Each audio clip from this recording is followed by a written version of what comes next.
நான் கொடுக்கும் தலைப்பு இட் இஸ் ஃபினிஷ்ட், முடிந்தது என்றதான இந்த ஒரே வார்த்தை. உங்களுடைய புல்லட்டினை நீங்கள் எடுத்துக்கிட்டிங்கன்னா அந்த புல்லட்டினில் 7 வார்த்தைகள் வருஷப்படுத்தப்பட்டிருக்கிறார். நான் வருடந்தோறும் உங்களுக்கு சொல்லுவேன், இந்த 7 வார்த்தைகளை நீங்கள் இந்த ஆராதனை முடிந்த பின்பு இந்த புல்லட்டினை வீசுவதை பார்க்கலாம். அந்த 7 வார்த்தைகளையாவது நீங்கள் அப்படியே வெட்டி உங்கள் பைபிளில் வைத்து கொள்ளுங்கள், ஞாபகப்படுத்தி கொள்ளலாம். இயேசுடைய 7 பொன் வார்த்தைகள், இறுதி வார்த்தைகள். அவர் சிலுவையில் தொங்கிக் கொண்டு இருக்கும்போது அவர் பேசின 7 வார்த்தைகள். இந்த 7 வார்த்தைகளிலே 6வது வார்த்தை நமக்கு சொல்லுகிறது இட் இஸ் ஃபினிஷ்ட். 6வது வார்த்தை, the 6th word that Jesus spoke on the cross was the word it is finished, முடிந்தது. இன்றைக்கு நம்முடைய வேத பகுதி யோவான் 19ஆம் அதிகாரம் வசனம் 23 இருந்து 30வது வசனம் வரையிலும் இன்று நம்முடைய வேத பகுதி. Our scripture passage for today comes from John's Gospel chapter 19 verses 23 to 30. Right? இந்த வசனங்களை நாம் கவனிக்க போகிறோம். நான் அடிக்கடி உங்களுக்கு சொல்லுகிறபடி உங்கள் கையில் பென் ஸ்கேல் இருக்குன்னு இல்லையா, ஒரு அடிப்படையான வசனம் இந்த வேத பகுதியிலே நான் எடுத்திருக்கிற வசனம் முடிந்தது என்று எங்கே வருகிறது? வசனம் 30 நாம் பார்க்கிறோம். அந்த 30வது வசனத்தை நான் உங்களுக்கு வாசிக்கிறேன், கேளுங்கள். I will read verse 30. John's Gospel chapter 19 and verse 30. So when Jesus had received the sour wine, he said, it is finished. And bowing his head, he gave up his spirit.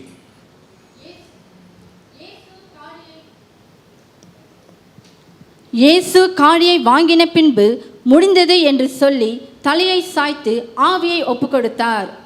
Praise the Lord. Hallelujah. பிரியமானவர்களே, முடிந்தது என்று சொல்லி இயேசு ஆவியை ஒப்பு கொடுத்தார். இன்றைக்கு நாம் இந்த வார்த்தையின் அடிப்படையிலே நாம் தேவனுடைய செய்தியை கேட்க போகிறோம். நான் பிறந்து வளர்ந்தது ஒரு பெரிய திருச்சபையில். இந்த பெரிய என்னுடைய சபையில் இந்த குட் ஃப்ரைடே, இந்த பெரிய வெள்ளி ஆராதனை ரொம்ப முக்கியமான ஒரு ஆராதனை. மதியால வேலையில் இப்போ நாம் கூடியிருக்கிறோம். காலகாலமாக நான் வளர்ந்த என்னுடைய திருச்சபையில் இப்படி 12 மணிக்கு அவர்களும் ஜெபத்திலே ஆராதனையிலே, குட் ஃப்ரைடே ஆராதனையிலே கூடுவார்கள். ஆனால் அங்கே ஒரு பழக்கம் இருக்கு. என்ன பழக்கம் என்றால், இந்த குட் ஃப்ரைடேயிலே ஒவ்வொரு வருஷமும் அந்த 7 இயேசுடைய பொன் வார்த்தைகளை 7 பேர் தியானிப்பார்கள். ஆராதனை ஒரு ரொம்ப நீளமான ஒரு ஆராதனையாக இருக்கும். 7 வார்த்தைகளை அந்த வருடத்திற்கு ஒரு முறை அவர்கள் தியானம் செய்வார்கள். அதை அதிகமாய் சபையில் விரும்புவார்கள். இந்த 7 வார்த்தைகள் எங்கள் இருதயங்களிலே ஆழமாய் பதிந்த நாட்கள் உண்டு. இன்று வரையிலும் மறைந்தது கிடையாது. These 7 words are very important. ஆனால் இன்றைக்கு நம்முடைய பிரசங்கத்திலே நாம் வலியுறுத்துகிற வார்த்தை இயேசுவுடைய 6ஆம் வார்த்தை. தேவன் பெரியவர். உங்களுக்கு ஒரு கதை ஒன்றை நான் சொல்லும்படி விரும்புகிறேன். நான் கூட நிறையா ஊழியக்காரர்கள் இந்த கதையை சொன்னதையும் நான் கேட்டதும் உண்டு. இந்த கதையை எப்படினால், ஒரு வாலிப பையன் இருந்தான். அவனுக்கு படகு ஒன்று செய்வதில் ரொம்ப ஆர்வம். அதனால் அவள் என்ன செய்தான் என்றால், ஒரு பலகைகளை ஏராளம் சேர்த்து வைத்து ஒரு படகை ஒன்றை அவன் உண்டாக்கினான். இந்த படகை அவனுடைய சொந்த கையால் உண்டாக்கினான். அந்த படகை அவனாக உருவாக்கினபடியினாலே அந்த படகை அதிகமாய் நேசித்தான். Just because it was he himself who had designed this beautiful wooden boat, after creating this boat he loved it so much. ஏன்? அவனுடைய கையிலேயே அவன் அதை செய்திருக்கிறான். அநேக நாட்களை செலவு செய்து அந்த படகை அவன் செய்தான். அதனுடைய ஒவ்வொரு சிறு சிறு டீட்டெயில்ஸை கூட அவன் என்ன செய்தான் என்றால் அவைகளை சரிவர நுணுக்கமாக அவன் உருவாக்கினான். ஆண்டவர் பெரியவர். அவனுடைய இருதயத்திலே ஆழமாய் அவன் நேசித்த அவனுடைய படகு கையாள உருவாக்கினான். ஒரு நாள் இந்த படகை அவன் கடல் பக்கமாய் அவன் கொண்டு போய் அந்த கடல் பக்கத்தில் அவன் செய்த படகு எப்படி பயணம் போகிறது என்று பார்க்கலான்ட்டு அந்த கடல் ஓரத்திலே அப்படியே படகை விட்டு பார்த்தான். நல்ல அழகாக அந்த படகு மிதங்கினது. அதனால அவன் அதை பார்த்து அப்படியே மயங்கி கொண்டிருந்தான். திடீரென்று ஒரு பெரிய அலை ஒன்று வந்தது. அந்த அலை வந்த வேகத்திலே அவன் நினைச்சான், ஐயோ என்னுடைய படகு என்று எண்ணினான். அவன் கண்ணை சிமிட்டி திறக்கிறதுக்கு முன்பு கொஞ்ச நேரத்தில் அந்த படகு காணாம போயிடுச்சு. அவனால் நம்ப முடியவில்லை. அங்கேயும் ஓடுனான், எட்டி எட்டி பார்த்தான். அந்த படகை அவனால் பார்க்கவே முடியல. ஒரே துக்கம் நிறைந்தவனாக அவன் திரும்பி வீட்டுக்கு போனான். சில நாள் ரொம்ப துக்கப்பட்டான், ரொம்ப வேதனைப்பட்டான். ஐயோ என் படகு, நானாய் உருவாக்கின படகு, நான் நேசித்த படகு, ஒவ்வொன்றையும் கவனித்து உருவாக்கின படகு என்று அவன் கலங்கினான். அதற்கு பிற்பாடு ஒரு நாள் அவன் வீட்டின் அருகையிலே இந்த ஷாப்பிங் பகுதியில் அவன் போய் கொண்டிருக்கும்போது அங்கே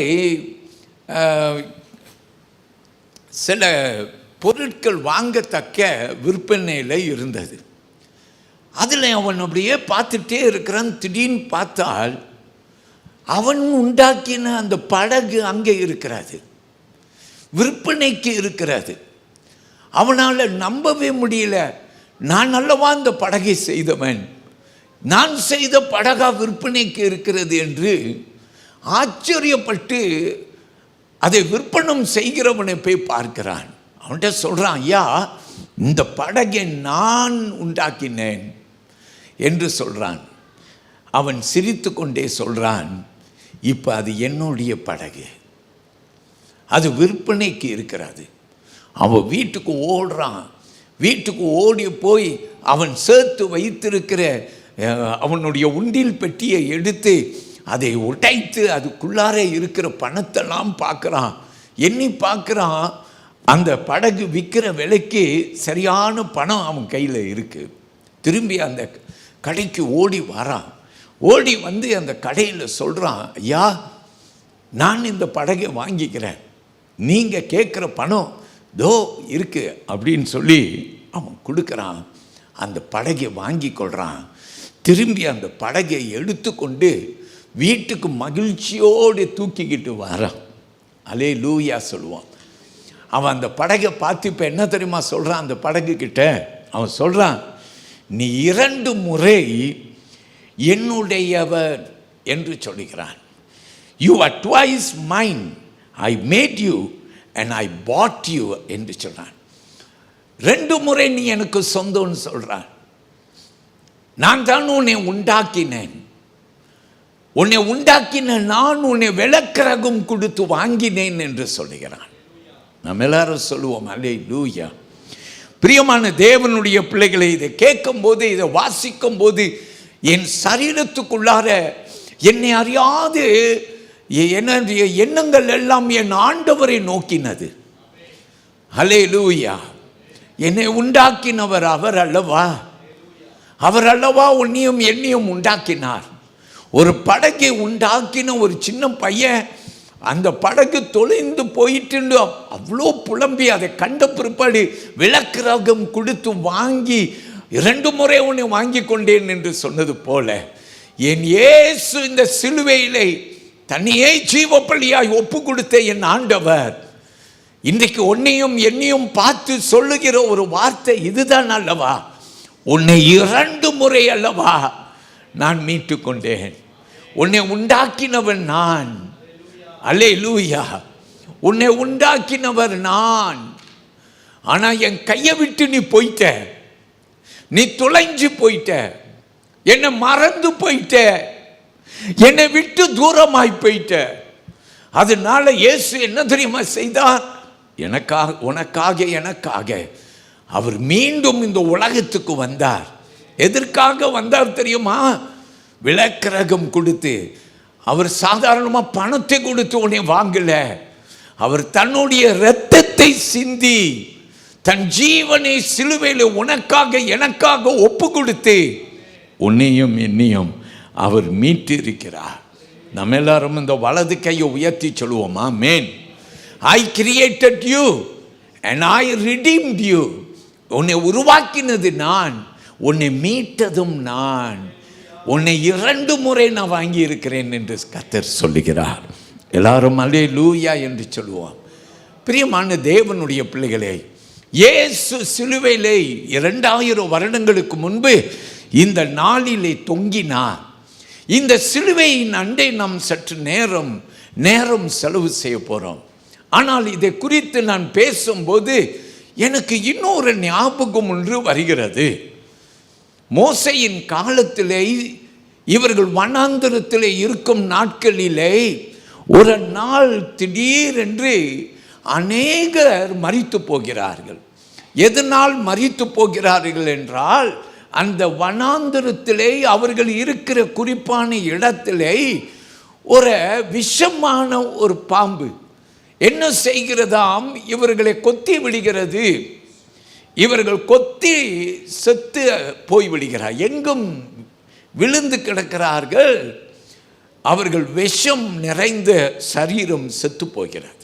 பிரியமானவர்களே, வேதத்தை நாம் திறக்கப் போகிறோம். என்னாகமம் 21ஆம் அதிகாரத்தை என்னோடு கூட நீங்கள் எடுத்துக்கொள்ளும்படிக்கு உங்களை அழைக்கிறேன். ஓகே, டீக்கன்ஸ் கொஞ்சம் ஹெல்ப் பண்ணுங்கள். நிறைய நாற்காலிகள் இருக்குது, ஹெல்ப் பண்ணுங்கள். Praise the Lord. ஆல்ரைட், உள்ளுக்கு வரவங்க வாங்க, உங்களுக்கு இடத்தை காட்டுவார்கள். வாங்க. Praise the Lord.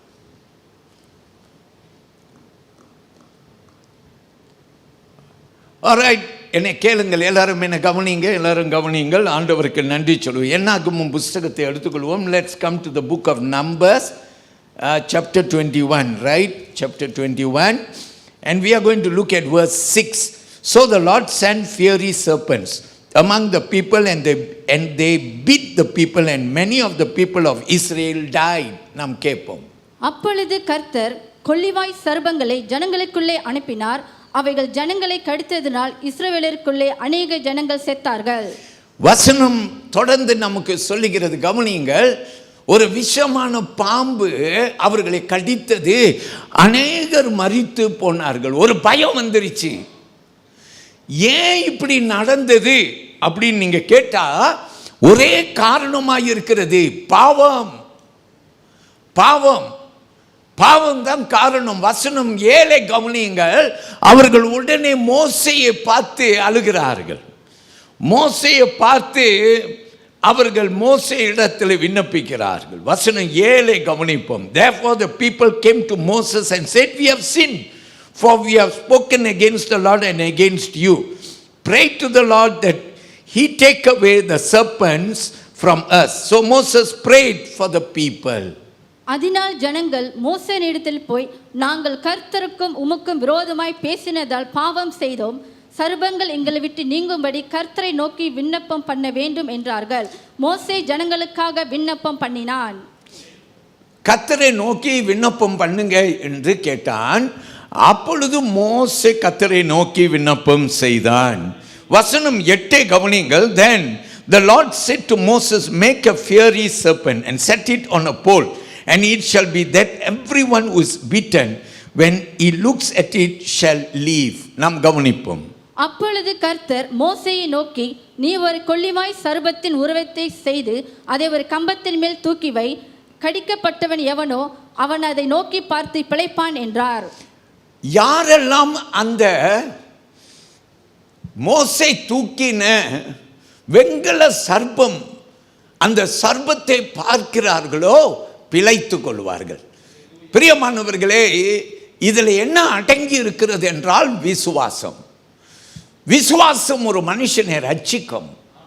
நீ ஆலயத்துக்கு இன்னைக்கு வந்திருக்கிற, நீ கிறிஸ்தவன் என்றபடியினாலே ஒரு குட் ஃப்ரைடே ஆராதனையில கலந்து கொள்ளணும்னு நீ வந்திருந்தால் பெரிய காரியம். ஆனால் அதற்கு மேலான காரியம் என்ன தெரியுமா? விசுவாசம்.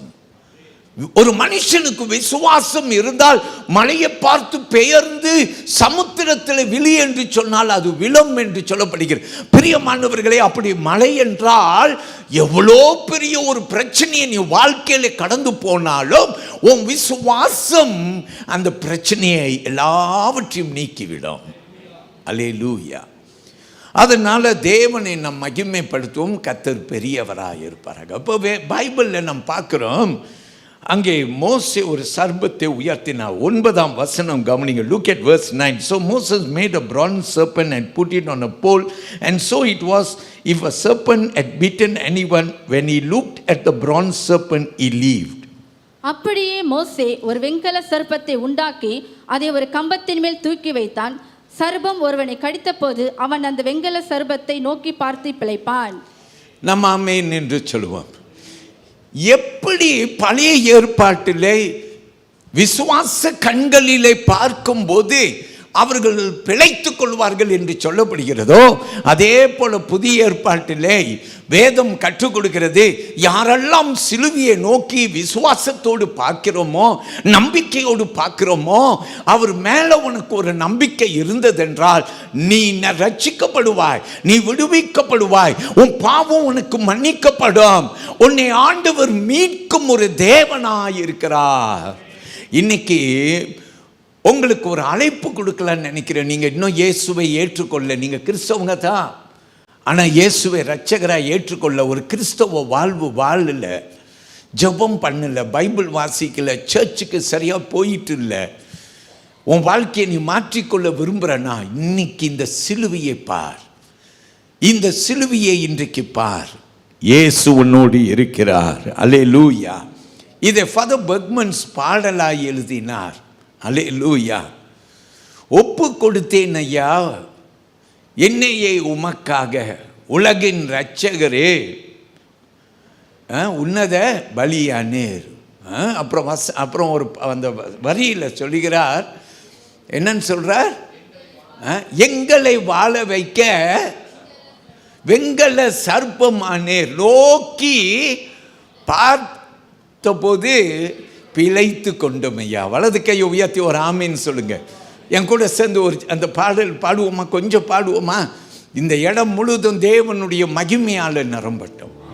இன்னைக்கு நீங்களாம் இப்படி உட்கார்ந்து இருக்கிறத பார்க்க ரொம்ப நல்லா இருக்கு. மேலே யாரும் போக வேண்டாம், எல்லாம் கீழே வந்துருங்கன்னு சொன்னால் எவ்வளோ அருமையாக இருக்கு. ஆமீன். மேலே எப்படா திறந்து விடுவாங்க, மேலே போய் உட்காந்துட்டு காலை ஆட்டிட்டு உட்காந்துருக்கலான்னு ரொம்ப பேர் அப்படி ஆராதனை இப்போ செய்கிறாங்க. ரொம்ப சந்தோஷம் உங்களெல்லாம் பார்க்க. பக்கத்தில் பார்த்து ஒரு ஸ்மைல் கொடுங்க அப்படியே. Praise the Lord. பியூட்டிஃபுல் இல்லை? பியூட்டிஃபுல். ஒப்பு கொடுத்தீரையா, சொல்லுங்க, உம்மையே எனக்காக உலகின் இரட்சகரே,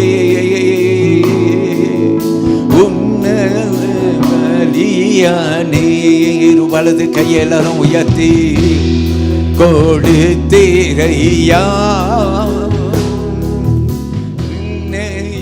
உமக்காக உலகின் இரட்சகரே, உன்னத பலியானே, எங்களை வாழ வைக்க, சொல்லுங்க, வெங்கல சர்ப்பமானே. யாரெல்லாம் அப்படியே கைகளை உயர்த்தி இந்த பாடலை நாம் பாடிக்கொண்டு இருக்கும் போது இந்த இடம் முழுவதும் தேவனுடைய பிரசன்னத்தால் நிரம்ப, மறுபடியும் சொல்லுவோம், எங்களை வைக்க வெங்கல சர்ப்பமானே, நோக்கி பார்த்ததினா கொண்டு மையா உம்மை நோக்கி பார்த்ததினா பிழைத்து கொண்டு மையா. சொல்லுங்க. ஒப்பு கொடுத்தீரையா உம்மையே எனக்காக உலகின் ரட்சகரே பலியாக.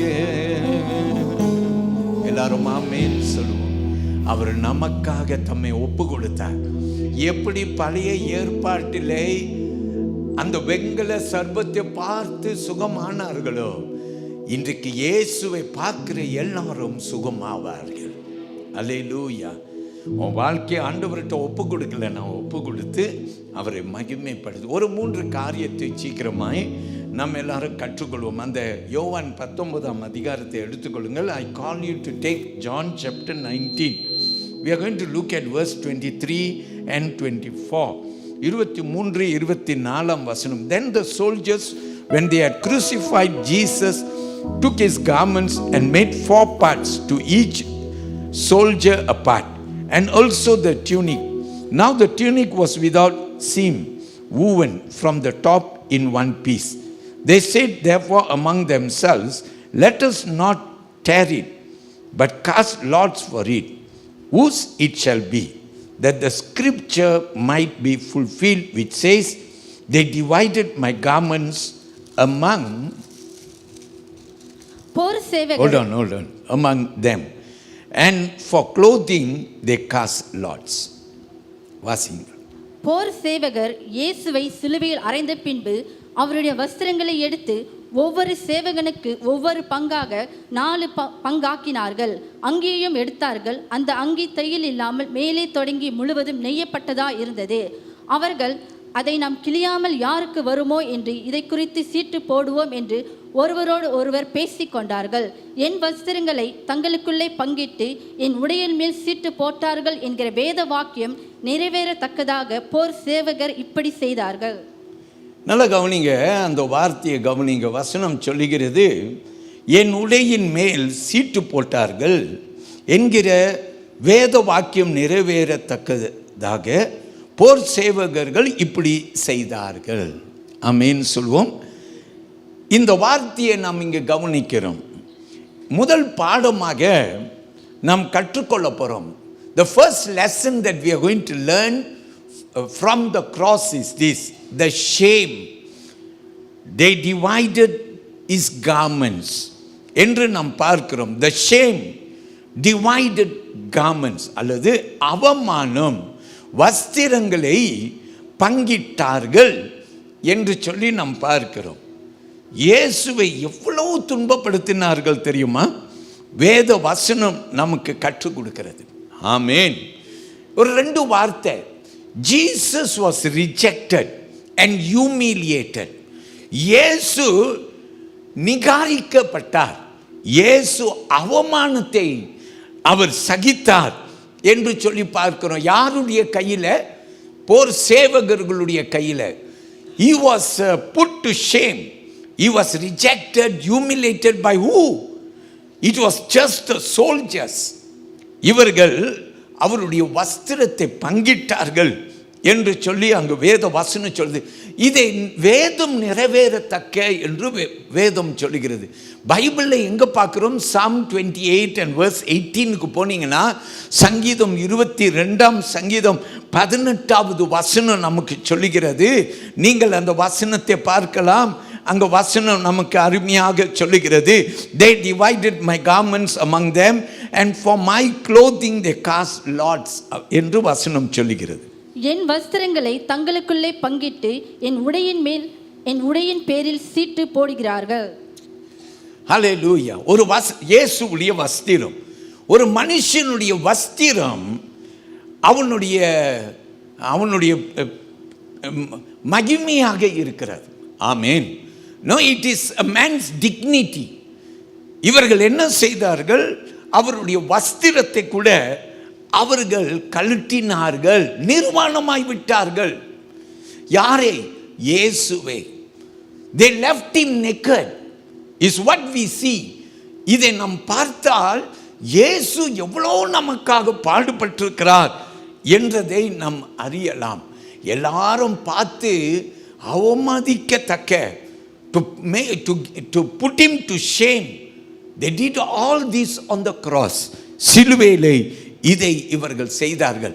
ஆனால் இதுவும் கூட வேதம் சொல்லுகிறது, வேதம் நிறைவேறத்தக்க. ஏசாயா புஸ்தகத்தை 53ஆம் அதிகாரத்தை நீங்கள் எடுத்தீங்கன்னா அந்த 53ஆம் அதிகாரம் 3வது வசனம் இப்படியா சொல்லுகிறது, he is despised and rejected by men, a man of sorrows and acquainted with grief, and we hid as it were our faces from him. He was despised and we did not esteem him. நாம் கேட்போம். அவர் அசட்டை பண்ணப்பட்டவரும் மனுஷரால் புறக்கணிக்கப்பட்டவரும் துக்கம் நிறைந்தவரும் பாடு அனுபவித்தவருமாய் இருந்தார். அவரை விட்டு நம்முடைய முகங்களை மறைத்து கொண்டோம். அவர் அசட்டை பண்ணப்பட்டிருந்தார், அவரை எண்ணாமற் போனோம். நீங்க இதை நல்லா கற்றுக்கொள்ளணும்னா எப்படி கற்றுக்கொள்ளலாம் அப்படின்னு பார்த்தா, ஆதாம் ஏவாளுக்கு வருவோமா?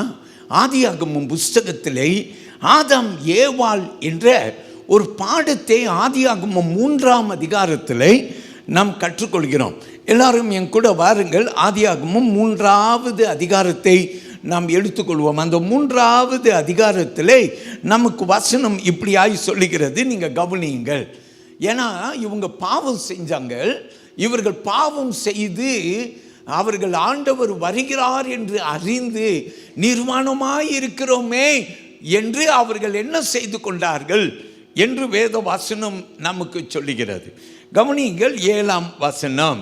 Then the eyes of both of them were opened and they knew that they were naked, and they sewed fig leaves together and made themselves coverings. கேட்போம். அப்பொழுது அவர்கள் இருவருடைய கண்களும் திறக்கப்பட்டது. அவர்கள் தாங்கள் நிர்வாணிகள் என்று அறிந்து அத்தி இலைகளை தைத்து தங்களுக்கு அரைக்கச்சைகளை உண்டு பண்ணினார்கள். பிரியமானவர்களே, நான் நிர்வாணமாய் இருக்கிறேன். அவர்கள் வெட்கப்பட்டு என்ன செய்தார்களாம்? அவர்கள் உடை அவர்களே இலைகளிலே செய்து அவர்கள் சரீரத்தை மூடிக்கொண்டார்கள். ஆனால் இயேசுவை நாம் பார்க்கிறோம், அவர் அவமானப்படத்தக்க அவருடைய வஸ்திரத்தை கழற்றினார்கள் என்று வேத வசனம் சொல்கிறது. So I am talking about dignity. ஒரு மனுஷனுடைய பெயர், புகழ், இதை எல்லாவற்றையும் இயேசுவின் இடத்தில் இருந்து அவர்கள் நிவாகரித்தார்கள் என்று நாம் பார்க்கிறோம். 21ஆம் வசனம் எடுத்துக்கொள்ளுங்கள். ஆதியாகமம் 3ஆம் அதிகாரம் 21ஆம் வசனம் சொல்கிறது. Look at verse 21. Also for Adam and his wife the Lord God made tunic of skin and clothed them. வசனம் சொல்லுங்க, ஆண்டவர் என்ன செய்தார்? அவர்களை உடுத்தினார் என்று சொல்கிறார். கேட்போம். தேவனாகிய கர்த்தர் ஆதாமுக்கும் அவன் மனைவிக்கும் தோல் உடைகளை உண்டாக்கி அவர்களுக்கு உடுத்தினார். தோல் உடைகளை உண்டாக்கி, அப்படின்னா ஏதோ மிருகத்தை என்ன செய்தார்? அவர் அதை கொன்று அதனுடைய தோலை எடுத்து இவர்களுக்கு உடையை உடுத்தினார். அப்போ இங்கே நம்ம என்ன பார்க்குறோம்? ஆதாம் ஏவாளுக்கு ஆண்டவர் உடையை உண்டு பண்ணினார். எப்படி? இரத்தம் சிந்தி உடுத்தினார் என்று நாம் பார்க்கிறோம். இயேசுவுக்கு வஸ்திரத்தை கழட்டி அவரை அவமானப்படுத்தினார்கள். ஆனால் அவரோ தம்முடைய இரத்தத்தை சிந்தி நம்முடைய பாவங்களை எல்லாவற்றையும் அவர் மூடினார் என்று நாம் அறிகிறோம். வலது கையை உயர்த்தி ஒரு ஆமேன் சொல்லுங்கள். எப்படி ஆதாம் ஏவாள் உடுத்தப்பட்டார்களோ அப்படியே பிரியமானவர்களே, நம்மை ஆண்டவர் ஆவியின் ரீதியில் உடுத்தி அலங்கரித்திருக்கிறார், அழகுபடுத்தி இருக்கிறார், அவருடைய பிள்ளையாய் நம்மை நிறுத்தி இருக்கிறார். அல்லேலூயா. தேவனுக்கு நம்ம எல்லாரும் என்ன செலுத்துவோம்? மகிமை செலுத்துவோம். பாவம் ஒரு காரணமாய் இருந்தால் இங்கே உங்களுக்கு ராபோஜனை கொடுக்கப்பட போகிறது. உன் பாவத்தை அறிக்கை செய், ஆலயத்திலே முன்புறத்திலே வந்து உன்னை ஒப்புக்கொடு, ஆண்டவர் நிச்சயமாய் உனக்கு அற்புதம் செய்வார் என்று விசுவாசி. உன்னை ஆண்டவர் வழி நடத்துவார். If you have come with sin within you, I invite you today to look to Jesus, look to the cross. He has, bared all our sins and He has covered us. And He is willing to forgive you. அவர் உன்னையும் என்னையும் மன்னிக்க நல்லவராக இருக்கிறார். ரெண்டாவது வார்த்தையை உங்களுக்கு நான் கற்றுக் கொடுக்கிறேன், என்னோடு கூட கவனியுங்கள். வாருங்கள், யோவான் 19ஆம் அதிகாரத்தை எடுத்துக்கொள்வோம். அதில் வசனம் 25 இருந்து 27ஆம் வசனம் வரையிலும் நான் முதல்ல வாசிக்கிறேன், என்னை கேளுங்கள். Come, let's hear John's Gospel chapter 19 verse 25 to 27. Now there stood by the cross of Jesus his mother and his mother's sister Mary, the wife of Clopas, and Mary Magdalene. When Jesus therefore saw his mother and the disciples whom he loved standing by, he said to his mother, Woman, behold your son. Then he said to the disciples, Behold your mother. And from that hour that disciple took her to his own home. நாம் கேட்போம். இயேசுவின் சிலுவையின் அருகே அவருடைய தாயும் அவருடைய தாயின் சகோதரி கிளியோப்பா மரியாளும் மகதலேனா மரியாளும் நின்று கொண்டிருந்தார்கள். அப்பொழுது இயேசு தம்முடைய தாயையும் அருகே நின்ற தமக்கு அன்பாயிருந்த சீஷனையும் கண்டு தம்முடைய தாயை நோக்கி, ஸ்திரீயே, அதோ உன் மகன் என்றார். பின்பு அந்த சீஷனை நோக்கி, அதோ உன் தாய் என்றார். அந்நேரம் முதல் அந்த சீஷன் அவளை தன்னிடமாய் ஏற்றுக்கொண்டான். ரெண்டாவது பாடமாய் நாம் கற்றுக்கொள்ள போகிறோம். முதல் பாடம் அவமானம். இயேசு எல்லாவற்றையும் நமக்காக சகித்தார். ரெண்டாவது நாம் பார்க்கிறோம் த லவ், இயேசுவின் அன்பு. Behold your mother என்று சொல்கிறார். அன்பு என்று நாம் பார்க்கிறோம். இதோ உன் தாய் என்று அங்கே வசனம் நமக்கு சொல்லுகிறது.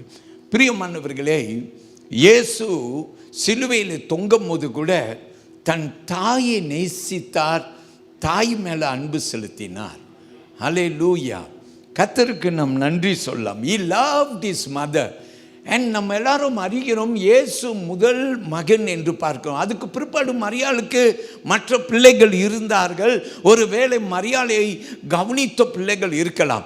ஆனால் முதல் மகன், அவனுக்கு ஒரு பொறுப்பு இருக்கு. என்ன பொறுப்புனா, அவன் தாயை கவனிக்கணும், தகப்பனை கவனிக்கணும். அதனால நாம் பார்க்கிறோம், மரியாள் மீது அன்பு செலுத்தி என்ன செய்கிறார்னா, தன் சீஷனை கண்டு, யோவான் என்று சொல்லப்படுகிறது, அவருக்கு பிரியமான சீஷன், அவனை கண்டு, அதோ உன் தாய், தாயை கண்டு இதோ உன்னுடைய மகன் என்று சொல்லி தாயையும் சீஷனையும் இணைக்கிற ஒரு அன்பை பார்க்கிறோம். அப்போ நம்ம பார்க்கக்கூடிய வார்த்தை என்னன்னா, கம்பேஷன், இயேசுவுடைய இரக்கம் அல்லது கருணை என்று சொல்லலாம்.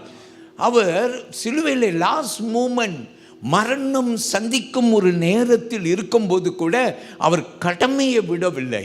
அல்லேலூயா. ஸோ கர்த்தருடைய பிள்ளைகளாகிய நாம் கற்றுக்கொள்ள வேண்டும், இயேசுவிடத்தில் இருந்து கற்றுக்கொள்ள வேண்டும். நம் தாயை, நம் தகப்பனை நாம் கனம் பண்ண வேண்டும். நமக்கு மேல் மூத்தவர்களை நாம் கனம் பண்ணணும். பள்ளிக்கூடம் நாம் படிக்கும் காலத்திலே நமக்கு சொல்லி கொடுக்கப்பட்டிருக்கிறது. என்ன சொல்லி கொடுக்கப்பட்டிருக்கு? நம் முதியோர்களை மதிக்கணும், பெரியோரை மதிக்கணும். இப்படி மதிக்க கற்றுக் கொடுக்குது. ஆமேன். சரியா? ஆண்டவர் இயேசு கூட என்ன செய்தார்? தன்னுடைய தாயை அவர் கனம் பண்ணினார். 1 கொரிந்தியர் 13ஆம் அதிகாரம் 8வது வசனம் எடுத்துக்கொள்ளுங்கள். அந்த வசனம் நமக்கு இப்படியாய் சொல்லுகிறது, love never fails, but whether there are prophecies they will fail, whether there are tongues they will cease, whether there is knowledge it will vanish away. கேப்போம். அன்பு ஒரு காலம் ஒளியாது, தீர்க்க தரிசனங்கள் ஆனாலும் ஒளிந்து போம், அந்நிய பாஷைகள் ஆனாலும் ஒழிந்து போம், அறிவானாலும் ஒளிந்து போம். ஆண்டவருக்கு நன்றி சொல்லுவோம், எல்லாம் சொல்லுவோம் ஆமென். எல்லாம் ஒளிந்து போகும், ஆனால் அன்பு ஒளிந்து போகாது. இயேசு அந்த அன்பை சிலுவையிலே தொங்கிக் கொண்டு இருக்கும்போது வெளிப்படுத்தினார். அதனால பெற்றோர், பிள்ளைகள், இங்கே இருக்கிற நாம் முதியோராய் கூட இருக்கலாம். எனக்கு வயது 60க்கு மேலே ஆகிவிட்டது, என் அம்மா இன்னும் இருக்காங்க. நான் ஆண்டவருக்கு நன்றி சொல்கிறேன். அப்போ எனக்கு ஒரு கடமை இருக்குது. அதனால இங்க இருக்கிற பிள்ளைகள், உங்க பெற்றோர்களை கனம் பண்ணுங்கள். நீங்க கனம் பண்ணாமல் இருந்தால் இயேசு கிறிஸ்து சிலுவையிலே கனம் பண்ணினதை நினைவு கூர்ந்து கனம் பண்ணுங்கள். ஐயோ எங்க அம்மா இப்படி, ஐயோ எங்க அப்பா அப்படி. என்ன ஆனாலும் வேதம் சொல்லுகிறது, உன் தாய் உன் தகப்பனை நீ என்ன செய்யணுமா? கனம் பண்ண வேண்டும். ஒரு ஒரு ஒரு சிம்பிளாக ஒரு வேத பகுதி, லூக்கா 7ஆம் அதிகாரத்தை எடுத்துக்கொள்ளுங்கள். Come with me to Luke's gospel chapter 7. I invite you to come to chapter 7. 7ஆம் அதிகாரத்தில் நாயின் விதவை என்று சொல்லி அந்த விதவையை குறித்து நாம் பார்க்கிறோம். கவனிப்போம், வசனம் 12 கவனிங்க. Come with me to Luke's gospel chapter 7 verse 12 to 15. It says, and when he came near the gate of the city, behold, a dead man was being carried out, the only son of his mother, and she was a widow, and a large crowd from the city was with her. அவர் ஊரின் வாசலுக்கு சமீபத்த போது மரித்து போன ஒருவனை அடக்கம் பண்ணும்படி கொண்டு வந்தார்கள். அவன் தன் தாய்க்கு ஒரே மகனாய் இருந்தான், அவளோ கை பெண்ணாய் இருந்தால். ஊராரில் வெகு ஜனங்கள் அவளுடனே வந்தார்கள். ஆல்ரைட், ஒரு விதவை, நல்ல கவனிங்க. ஒரே குமாரன், அவன் செத்து போய் விடுகிறான். தாய் எல்லாவற்றையும் இழந்தவளாய் இப்போ அழுது கொண்டு அவளுக்கு பின்னால அவளுக்கு ஆறுதல் சொல்லுகிற ஒரு பெரிய கூட்டம் ஆறுதல் படுத்தி கொண்டு இருக்கிறது. ஏன்? இவர்கள் அவளுடைய மகனை அடக்கம் பண்ண கொண்டு போயிட்டு இருக்கிறாங்க. அப்போ இயேசு காண்கிறார். வசனம் 13 நீங்கள் கவனிங்கள். வசனம் 13 வாசியம்மா. கர்த்தர் அவளை பார்த்து அவள் மேல் மனதுருகி, அவள் மேல மனம் உருகி, அழாதே என்று சொல்லி ஆமென், கிட்ட வந்து பாடையை தொட்டார். அதை சுமந்தவர்கள் நின்றார்கள். அப்பொழுது அவர், வாலிபனே எழுந்திரு என்று உனக்கு சொல்லுகிறேன் என்றார். அல்லேலூயா. பின்பு நாம் வசனங்களில் பார்க்கிறோம், அவன் எழுந்தான் என்று சொல்லி. பிரியமானவர்களே, இயேசு அன்பு காட்டினார். விதவைக்கு அன்பு காட்டினார். சமேரியா பெண்ணை கிணற்றின் ஓரத்தில் அன்பு காட்டினார். அல்லேலூயா. இயேசு பல முறை ஸ்திரீகள் மீது அன்பு காட்டினார். அதனால அன்பு முக்கியம். இயேசு அன்பு சிலுவையின் கடைசி மூச்சு விடுவதற்கு முன்பு அன்பு செலுத்தினார். கடைசியாய் 3வது வார்த்தை தான் இன்றைய நம்முடைய வார்த்தை, முடிந்தது. It is finish. இந்த முடிந்தது என்ற வார்த்தை தோல்வியா? இன்றைக்கு நீங்களும் நானும் பார்க்கிறோம், அமெரிக்காவும் இஸ்ரேலும் இணைந்து ஈரானை தாக்கி கொண்டு இருக்கிறது. 5 வாரம் ஆயிட்டு, 1 மாதத்திற்கு மேல் ஆகிவிட்டது. 2 வாரம் போதும், 3 வாரம் போதும் என்று சொன்ன இவர்கள் இப்போது 5 வாரம் ஆகி 2வது மாதத்துக்குள்ளார போர் பயங்கரமாய் நடந்து கொண்டு இருக்கிறது. உலகத்தில் எல்லாம் பாதிக்கப்பட்ட நிலையிலே நாம் காணப்படுகிறோம். பிரியமான தேவனுடைய பிள்ளைகளே, திடீரென்று 2 நாளைக்கு முன்ன ட்ரம்ப் லைவ் டெலிகாஸ்டில் வந்தார். அவர் வந்தபோது என்ன சொல்ல போகிறார் என்று யோசித்தார்கள். ஏராளமான அமெரிக்கன் சோல்ஜர்ஸை, ட்ரூப்ஸாய் அவர் மிடில் ஈஸ்டுக்குள்ளார அனுப்பி இருக்கிறார். ஈரானுக்கு எச்சரிப்பு கொடுத்திருக்கிறார். நாங்கள் வருகிறோம் என்று எச்சரிப்பு. ஸோ எல்லாரும் என்ன நினைத்தார்கள் என்றால், இவர்கள் நிச்சயமாக அமெரிக்கனுடைய படைகள் ஈரானுடைய மண்ணில் மிதிக்கப் போகிறார்கள். ஈரான் சொல்லுகிறது, எங்கள் மண்ணில் வாங்கள், ஆனால் நீங்கள் திரும்பி போகும்போது பிரதங்களாய் போவீர்கள் என்று மிரட்டுகிறார். இப்படி ஒரு பயங்கர போர் நடந்து கொண்டு இருக்கிறது. திடீரென்று யுஎஸ் பிரசிடென்ட் 2 நாளைக்கு முன்ன வந்து, இன்னும் 2 வாரம் தான், 3 வாரம் தான், எல்லாம் முடிஞ்சிடும், நான் கிளம்பிடுவேன் என்றெல்லாம் இப்படி சொன்ன உடனே ஒரே சோஷியல் மீடியாவில் தாக்குதல்.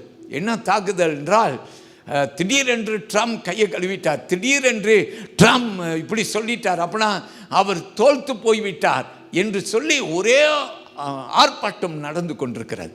பிரியமானவர்களே, இன்னும் தாக்குதல் நடந்து கொண்டிருக்கிறது. நாம் ஜெபிக்க வேண்டும். ஆனால் கவனியுங்கள், இயேசு முடிந்தது என்று சொன்ன வார்த்தை தோல்வியின் வார்த்தையா அல்லது வெற்றியின் வார்த்தையா?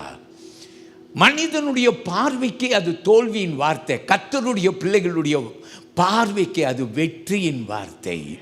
காரணம் என்ன? மனுஷன் பார்ப்பான், மனுஷன் சொல்லுவான், இயேசு இந்த உலகத்துக்கு வந்து அவர் என்னமோ சாதிக்கணும்னு நினைத்தார், கடைசியாய் முடிந்தது என்று அவர் எல்லாவற்றையும் கைவிரித்து செத்து போயிட்டார் என்று சொல்லுவான். ஆனால் இயேசு நமக்கு என்ன தெரியுமா கற்றுக் கொடுக்கிறார்? இந்த உலகத்துக்கு நான் வந்த நோக்கம் நிறைவேறிவிட்டது, நான் முடித்து விட்டேன். எல்லாம் ஆமேன்னு சொல்லுங்க. ஹல்லேலூயா. ஓகே, வாசிப்போம். நான் உங்களுக்கு சொல்லுகிறேன். வசனம் 28 30 வசனம் வரைக்கும் நாம் வாசிப்போம். Let's hear this portion. After this, Jesus, knowing that all things were now accomplished, that the scripture might be fulfilled, said, I thirst. Now a vessel full of sour wine was sitting there, and they filled a sponge with sour wine, put it on hyssop, and put it on his mouth. So when Jesus had received the sour wine, he said, it is finished, and bowing his head, he gave up his spirit. அதன் பின்பு எல்லாம் முடிந்தது என்று இயேசு அறிந்து வேத வாக்கியம் நிறைவேறத்தக்கதாக தாகமாய் இருக்கிறேன் என்றார். காடி நிறைந்த பாத்திரம் அங்கே வைக்கப்பட்டிருந்தது. அவர்கள் கடற்காளானை காடியிலே தோய்த்து ஈசோப்பு தண்டில் மாட்டி அவர் வாயினிடத்தில் நீட்டி கொடுத்தார்கள். இயேசு காடியை வாங்கின பின்பு முடிந்தது என்று சொல்லி தலையை சாய்த்து ஆவியை ஒப்பு கொடுத்தார். மூன்றாவது வார்த்தை, the victory. It is finished. Shall we say amen? பிரியமானவர்களே, இயேசு அவர் இந்த உலகத்திற்கு வந்த நோக்கம் நிறைவேறிவிட்டது. நம்ம எல்லாருக்கும் தெரியும், கெத்செமனே தோட்டத்திலே, பிதாவே உமக்கு சித்தமானால் இந்த பாத்திரம் என்னை விட்டு நீங்கும்படி செய்யும், இருப்பினும் என்னுடைய சித்தம் அல்ல உம்முடைய சித்தம் நிறைவேறட்டும் என்று இயேசு சொன்னவர் தேவ சித்தத்துக்கு தன்னை ஒப்பு கொடுத்து அவர் முடித்து தன் ஜீவனை தேவனுடைய கரத்திலே ஒப்பு கொடுத்தார் என்று வேத வசனம் சொல்கிறது. சங்கீத புஸ்தகத்தில் 69ஆம் சங்கீதம் 21ஆம் வசனம் சொல்லுகிறது, வேதம் நிறைவேறத்தக்க அவருக்கு என்னத்தை கொடுத்தார்கள்? Look at Psalm 69 verse 21. They also gave me gall for my food, and for my thirst they gave me vinegar to drink. என் ஆகாரத்தில் கசப்பு கலந்து கொடுத்தார்கள், என் தாகத்துக்கு காடியை குடிக்க கொடுத்தார்கள். ஹல்லேலூயா. பிரியமான தேவனுடைய பிள்ளைகளே, கர்த்தர் பெரியவர். இயேசு இதை எல்லாவற்றையும் நமக்காக செய்தார். முடிந்தது என்று சொன்னார். இயேசு நமக்கு ஜீவன் கொடுக்கவே இந்த உலகத்திலே தன்னையே பலியாக்கினார். எபிரேயர் புத்தகம் 10ஆம் அதிகாரம் 12வது வசனம் இப்படியாய் சொல்லுகிறது. Hebrews chapter 10 and verse 12. But this man, after he had offered one sacrifice for sins forever, sat down at the right hand of God. நாம் கேட்போம், இவரோ பாவங்களுக்காக ஒரே பலியை செலுத்தி என்றென்றைக்கும் தேவனுடைய வலது பாரிசத்தில் உட்கார்ந்து. ஆமென். பிரியமானவர்களே, ஒரே தரம் இயேசு நமக்காக மரித்தார். இனி யாரும் மரிக்க தேவையில்லை, இனி யாரும் நம் பாவத்தை சுமக்க தேவையில்லை. நீ எந்த பலிகளையும் செலுத்தி உன் பாவ நிவாரணத்தை நீ செய்ய அவசியம் இல்லை. நீ செய்ய வேண்டியதெல்லாம் ஒன்று தான், பாவ மன்னிப்பு. ஆண்டவரே என்னை மன்னிச்சிடுங்கப்பா, மனம் திரும்புகிறேன், வந்துட்டேன்ட்டு இயேசுகிட்ட ஓடி வந்துரு. இயேசு உனக்கு அற்புதம் செய்வார். நான் முடிக்கும் போது உங்களுக்கு சொல்ல விரும்புகிறேன், யாத்திரையாகமம் புஸ்தகம் 12ஆம் அதிகாரம் 13வது வசனத்தை கேளுங்கள். Come with me to Exodus chapter 12, and I want you to come to verse 13. I will read it. Now the blood shall be a sign for you in the houses where you are, and when I see the blood, I will pass over it, and the plague shall not be on you to destroy you when I strike the land of Egypt. நாம் கேட்போம், நீங்கள் இருக்கும் வீடுகளில் அந்த இரத்தம் உங்களுக்காக அடையாளமாய் இருக்கும். அந்த இரத்தத்தை நான் கண்டு உங்களை கடந்து போவேன். நான் எகிப்து தேசத்தை அழிக்கும் போது அழிக்கும் வாதை உங்களுக்குள்ளே வராதிருக்கும். எல்லாரும் ஆமென் சொல்லுவோமா? இயேசு நமக்காக எல்லாவற்றையும் முடித்து சிலுவையிலே ஒரே தரம் பலியாய்விட்டார். எல்லாரும் ஒரு ஆமென் சொல்லுங்க. ஹல்லேலூயா. கர்த்தருக்கு நன்றி சொல்லி வாருங்கள். தேவ சமூகத்தில் எழுந்து நின்று எத்தனை பெரிய காணிக்கை நீங்கள் கொடுத்தாலும் ஆண்டவர் நமக்கு செய்ததுக்கு ஈடு ஆகவே ஆகாது. You can give the best offering today, but above all give yourself to Jesus.